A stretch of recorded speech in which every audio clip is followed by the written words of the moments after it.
naman ni Tito Soto na kesyo, nako magagalit yan si Lacson, ganyan-ganyan sa sinabi dahil ito daw ay gawa-gawa lang. To the rescue, sino ito? Si Erich Sylvester Tulfo na magnanakaw ng identification dito sa Hawaii, sa Amerika. Lahat ng mga hayop na to, di ba? Yun ang sinasabi ni Amy Marcos. To the rescue itong si Tulfo na hindi daw totoo. Ang question ko, ilan na lang naman ang hindi magnanakaw dyan sa Senado. Kasama naman si Amy Marcos dyan sa pagnanakaw. Dahil may budget insertion din siya. So ang question natin dito, magpakita ka kung may integridad ka, which is wala kang integridad. Ipakita mo sa taong bayan, dahil sinasabi niyo, di ba, accountability, transparency, dapat ang mga taong gobyerno. Di ba? Accountable ka sa taong bayan na ipakita sa amin yung health, diagnosis mo, lab work mo, and everything. So with that, malalaman namin kung mamamatay ka na ba o nagtitake ka ng something na gamot para lang madugtungan ng konti ang buhay mo at anytime pwede ka nang magurgur ni kamatayan. Yeah, sabi ni Annilyn, lilipad na naman sa Dubai sila Bangag. Ayan, nanakawin na naman ang pera ninyo. Hindi yan matatapos, non-stop yan. Lilipad sa Dubai para what? Mag-transport na naman ng pera? Yung FB ni Rowena Guanzon under attack daw as per post ni Attorney Bing Guanzon. Atakihin talaga tayo. Di ba? Magpakita ka. Ha? Magpakita ka, Bonjing Remulla, ng iyong lab work. Takot-takutin tayo. Nasa panggobyerno kayo. Public office is sa public trust, di ba? Which is wala kaming trust sa inyo. Dahil trust rating ni Bangag negative. Talo pa ang weather sa pinakamalamig. Anong weather nyo dyan sa Canada? Diba? Negative 27, negative 3, lahat. Pagsama-samahin nyo. Mga yawa na ito. Now, anong ginagawa nila ngayon? Pananakot, pero hindi po kami natatakot. Okay? Dumating ko ano man ang mga kahinatnan nito. Hindi natin alam. Dahil alam natin na talagang tatakutin kami. Dean Chase, we were here to support you. Andito yung mga palangga natin. We were here to support you, to support din mga kababayan. Tapos ngayon, ang mga eksena, di ba, si Amy Marcos nagsalita, si Mangga. Nagsalita siya na kesyo, pinagbabawalan sila na magtanong diyan sa Senado patungkol sa mga malalaking tao na sangkot sa pagnanakaw, sa flood control project, sa mga budget insertions, katulad na lamang ni Tambaloslos na kesyo daw diyan sa Congress during the Senate hearing, ay hindi sila inaalaw na magtanong patungkol sa mga malalaking taong mga buwaya na nagnakaw. O syempre, pinasinungalingan naman ni Tito Soto na kesyo, nako magagalit yan si Lacson, ganyan-ganyan sa sinabi dahil ito daw ay gawa-gawa lang. To the rescue, sino ito? Si Erich Sylvester Tulfo na magnanakaw ng identification dito sa Hawaii, sa Amerika. Lahat ng mga hayop na to, di ba?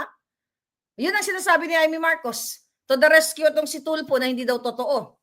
Ang question ko, ilan na lang naman ang hindi magnanakaw dyan sa Senado. Kasama naman si Amy Marcos dyan sa pagnanakaw. Dahil may budget insertion din siya.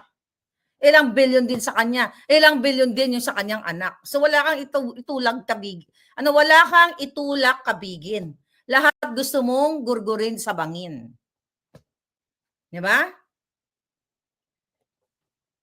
Yan ang issue ngayon, mga kababayan. And recently, dahil itong ang BFF ko na si Zaldico, ay hindi pa nila mahuli-huli. So ayan, yung mga luxury cars daw ay hindi daw. Nasamsam na nila yung 8 luxury cars. Today, nasamsam nila doon kung saan naka-parking sa mga properties ni Zaldico. Bakit ang mga luxury cars ni Bangag, luxury cars ni Sandro, luxury cars ni Tambaloslos, bakit hindi yan tutukan? Bakit si Zaldico lang? Yung mga luxury cars ng mga kongresistang kasabwat, yung nakalagay na mga senador, bakit si Zaldico lang? Syempre, bumaliktad si Zaldico. Dahil sinabi niya ang katotohanan na ang mastermind, ang protektor sa pagnanakaw sa bayan natin ay si Tambaloslos, si Sandro Marcos, si Lisa Tanas, si Bangag Jr., si Amena Pangandaman, yung tumahimik na, yung dating executive na si Bersamin, at si Adrian Bersamin, di ba? Yun ang mga, mga in-expose ni Zaldico. So si Zaldico lang ngayon ang kanilang tutugisin. Kaya nga sabi ko, Zaldi, may BFF. Okay? Tapusin na natin yung kaso natin. Then, ilabas mo. Kung kailangan ilabas mo sa channel ko, magpa-interview ka dito, you are welcome here, my dear friend. Diba? Friend na kami after all.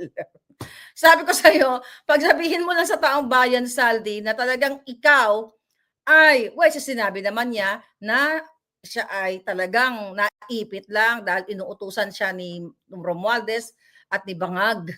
'Di ba? Nung siya ay dating chairman sa Committee on Appropriation, sila ang may hawak ng budget, dalawa, ni Martin Romualdez, at iyon ay may kumpas ng Bangag, 'di ba? So ganun talaga. Kaya dapat lahat ng may alam sa pagkukumpas ni Bangag dapat talaga magsalta na, kaso hindi lahat ay iniipit katulad ni Zaldico, kaya nagsalta si Zaldico.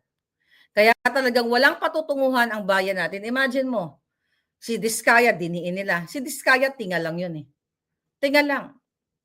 Yung malaking ulo, nandyan sa Malacanang. So you talk about cars ni Diskaya, ay yung ninakaw na billion-billion ng mga Bangag. Tingnan mo si Edwin Guardiola, how much? Lahat ang nakita sa kanyang mga sa kanyang bank, how many banks? Mahigit 1,000 bank accounts na nakakonect sa kanya. Halos kalahating trilyon. Almost 500 billion pesos na according sa report ay ninakaw through that illegal o mga anomalyang project since Gloria time pa, for 10 years. Ganon kakawawa ang bayan.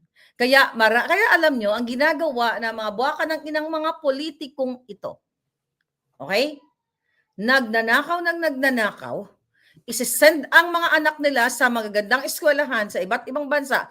Pagbalik, papasok sa politika, sounds may mga tuwang-tuwang na British accent, American accent, but the purpose is para pagnakawan ng bayan, kasi yun ang in-instill sa kanila ng kanilang mga magulang na anak, magpakadalubhasa ka sa ibang bansa para pagbalik mo sa Amerika, okay, papasok ka sa politika, mag-islang-islang ka ng bonggang-bongga dyan, alam mo na, dating gawi na nakawin natin ang kaban ng bayan. Dahil sinabi mismo yan, okay, ni Sandro Marcos, na sinasabi, Sandro Marcos, is it si Sandro Marcos or si Bangag, na sinabi sa kanya ni Marcos Sr. na wag siyang parang gusto niya mag-work sa, I just forgot the exact tulungan ninyo ako, na gusto niyang pumasok sa private sector. No, wag kang pumasok sa private sector. Pumasok ka sa gobyerno kasi nandoon yung pera. Was it Sandro Bangag? Di ba nandoon ang pera? Kasi nandoon ang pera sa gobyerno kasi magnanakaw at magnanakaw sila. So yan yung ginagawa ng mga politiko. Pinag-aaral sa ibang bansa, Switzerland, London, mga Ivy League school dito sa Amerika. Pagbalik sa Pilipinas, magpakonyo-konyo, yo, ganyan-ganyan. Tapos magnanakaw at magnanakaw. Kaya kaluluoy kayo. Kawawa kayo. Tapos mag-o-optics lang sila. Bigyan kayo ng isang bigas, isang sardinas, ganyan-ganyan. Picture, ang bait-bait naman ni Sandro Demonyo. Mga ganun. So naloko na naman kayo. Nabudol naman ang taong bayan. Okay? Now what? Si Sandro, di ba? Yes, that's correct. Si Sandro nagsalita nun. Sabi ng lolo niya, bakit buhay pa ba si Sandro? Kailan ba namatay si yeah. 1989, di ba? Okay, so yun ang natandaan ko sa article. And now what? What else? Tapos sasabihin ni Amy Marcos, may chika daw siya na bubuwagin na raw itong ICI sa January 15 at magkakaroon daw ng pagre-repaso sa mga cabinet secretaries. Yung mga ganyan kasing mga pasabog, wala na yan. Na may re-repasuhin, may papalitan na mga kagabinete, katulad dyan sa Department of Health, okay, si Erbosa, diba? At kung sino pa, hindi naman na ito bago eh. Pag wala ka ng silbi kay Bangag, tatanggalin ka na. Kaso lang, ang problema dito sa mga itinalaga niya, nakinabang. Kaya sila naduduwag, ayaw nilang lumabas kasi nagnakaw din sila. Katulad ni Pangandaman, katulad dito ni Bersamin. Di ba? Na binanggit ni Zaldico. It's either what? Takot sila o takot silang malaman ng taong bayan na malaki rin yung ninakaw nila. Ito yung gobyerno na ginagalawan niyo. Na kailangan talaga boses ng mamamayan ang manaig. Alam niyo sa January 31, ha? Mayroong pagtitipon. I think that's initiative ni Chavit Singson, no? One time, big time na mga rally, mayroong mga parang ano tawag dyan, yung mga motorcycle drivers, mga karaban-karaban, may mga ganun-ganon. Okay? Ano kayo, maki-join kayo. Okay? Tapos yung mga alpotera daw, ayaw nilang maki-join. Kasi daw, bakit daw susuportahan itong karaban-karaban na yan January 31, bakit daw yung kanilang signature campaign ayaw daw ayaw daw natin suportahan ng mga Team Alindog. Kung di ba naman mga ulol, sabi ko sa inyo, pakana talaga ni Lisa Tanas yan eh.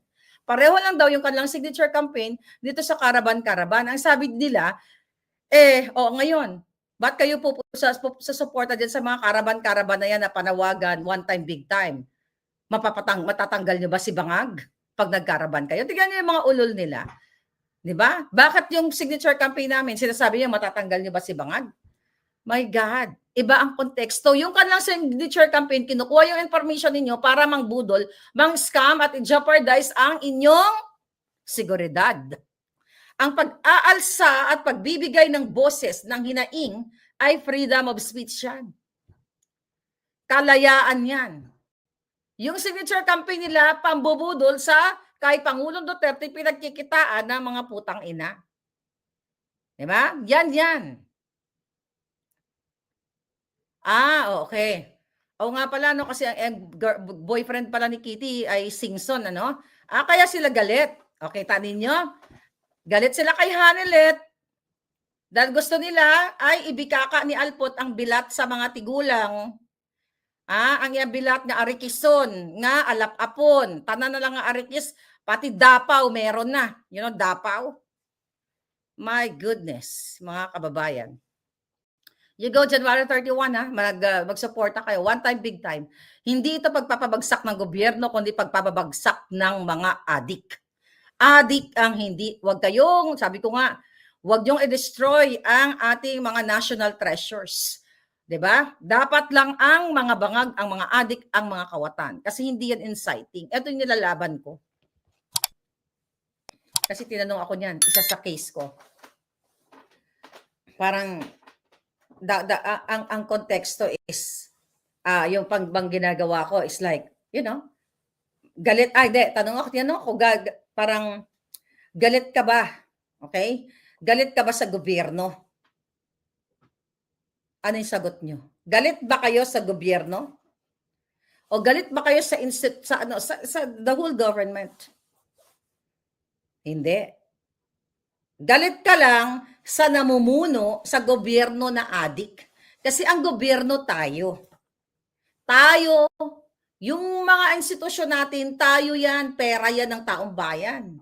Ang nagpatakbo ng gobyernong bangag, doon ka magagalit. Hindi dapat ni isa sa ating mamamayan, whether ikaw ay Amerikano or Pilipino, na i-destroy mo ang gobyerno mo. Pwede mo i-destroy ang mga adik, ang mga kawatan, ibitin pati warik. Diba? Panagutin sila. But the whole government. Kasi hindi lahat ng nasa gobyerno na nagtatrabaho ay adik, botomesa o magnanakaw. Politiko lang ang nagpapatakbo. Like sa Senado. Di ba sabi nila, aalagaan natin yung integridad ng Senado, ng Kongreso. Okay? Yes, you have to respect that institution, but not the politikong kawatan na mga sangkot halos lahat. Ilan na lang ang natitira dyan. Diba? Kaya ang sabi ni Pangulong Duterte, sana parang parang matupok na o mas sumabog na itong isa sa kanyang SONA, diba? Sumabog na itong Kongreso. Kasi alam ni Pangulong Duterte na halos lahat magnanakaw doon. And I believe during that time, willing si Pangulong Duterte na magbuwis ng buhay. Kasi imagine mo, nagsasalita siya doon, kasama siya mamatay doon eh. Na sana delubyuhin na ang Kongreso para matapos na, di ba? Para to protect our people, to protect the Filipino people. Ayun yun mga kababayan. Now, what else? Okay? Yan ngayon, ang gusto nila takutin natin, hindi naman bago yung pananakot sa atin, 'di ba? Yung ICI na yan, ICI na yan, nagawa-gawa nila. Lahat yan mga kababayan ay what? Lahat yan ay gawa-gawa na lang ni Bangag Jr. Wala na tayong pupuntahan diyan, mga palangga, dahil puro kadyotahan ang kanilang pinapalaganap sa ating bayan.